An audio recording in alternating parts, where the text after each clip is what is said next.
ఉద్యోగాలు పోతాయని భయం. ఏం పోవులేమా, ఈ 2 నెలల తర్వాత అయినా తీసుకుంటారు, ధైర్యం ఉండగా.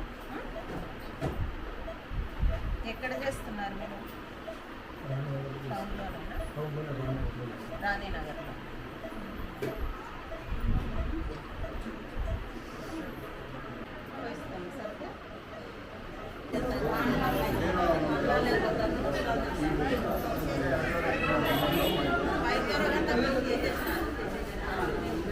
ఈరోజు అనంతపురంలో రాణీనగర్కు చెందిన అంగన్వాడీ కార్యకర్త ఈరోజు విషం తాగి ఆత్మహత్య ప్రయత్నం చేసిందంటే ఈ ప్రభుత్వ వేధింపులు ఎంత ఉన్నాయో మనం చూస్తున్నాం. 42 రోజులుగా అంగన్వాడీలను వేధిస్తున్న ఈ ప్రభుత్వానికి ఎవరు బుద్ధి చెప్తారు అని మహిళలంతా కలిసి ఒక నిర్ణయానికి వచ్చి, ఎవరు మహిళల అంగన్వాడీలైనా, ఆశా వర్కర్లైనా, అమరావతి రైతులైనా మీ బెదిరింపులకు భయపడి ఎవరు దీక్షలు కానీ నిరసనలు కానీ తెలియజేయకూడదని నిరంకుశత్వ పాలన జరుపుతున్న ఈ జగన్మోహన్ రెడ్డికి ఖచ్చితంగా బుద్ధి చెప్పాలి.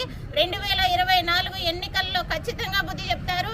అంగన్వాడీలను తీసేస్తామని చెప్తున్నారు. తాళాలు పగలగొట్టించి ఒక్కరోజు వాళ్ళు పౌష్టికాహారాన్ని పంచలేకపోయిన దుస్థితిలో ఉన్న ఈ ప్రభుత్వము ఏం పరిపాలన చేయగలదో. ఒక క్రమశిక్షణ లేని ప్రభుత్వాన్ని ఈరోజు వాళ్ళ జాబులు తీసేసి మీరు అపాయింట్మెంట్ చేసే శక్తి కూడా మీకు లేదు. మీ మంత్రులను కానీ, మీ ఎమ్మెల్యేలను కానీ, మీ నాయకులను సక్రమంగా పెట్టలేని మీరు ఒక ఎంప్లాయర్స్ వ్యవస్థను కంప్లీట్గా తీసేసి ఇంకొకరిని అపాయింట్ చేసి మీరు పరిపాలన చేసే పరిస్థితి మీకుందా జగన్మోహన్ రెడ్డి అని అడుగుతున్నాను.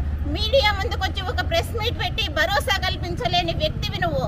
ఈరోజు ఏ విధంగా వీళ్ళని తీసేసి నువ్వు అపాయింట్ చేయగలవో మేము కూడా చూస్తామని మేము తెలియజేస్తున్నాం. అయితే ఈరోజు మహిళలు అందరూ కూడా ధైర్యంగా ఉండాలి. ఇదే అంగన్వాడీలను, టీచర్స్ను, పోలీసులను, ఆశా వర్కర్లను అడ్డం పెట్టుకొని వచ్చిన ఈ జగన్మోహన్ రెడ్డికి వీళ్ళే బుద్ధి చెప్తారు. 2024లో జనసేన టీడీపీ ప్రభుత్వం అధికారంలోకి వస్తుంది. వీళ్లకు ఇబ్బందులన్నీ కూడా, వీళ్ళ డిమాండ్స్ అన్నీ కూడా నెరవేర్చే బాధ్యత తీసుకుంటారని కూడా ప్రజలకు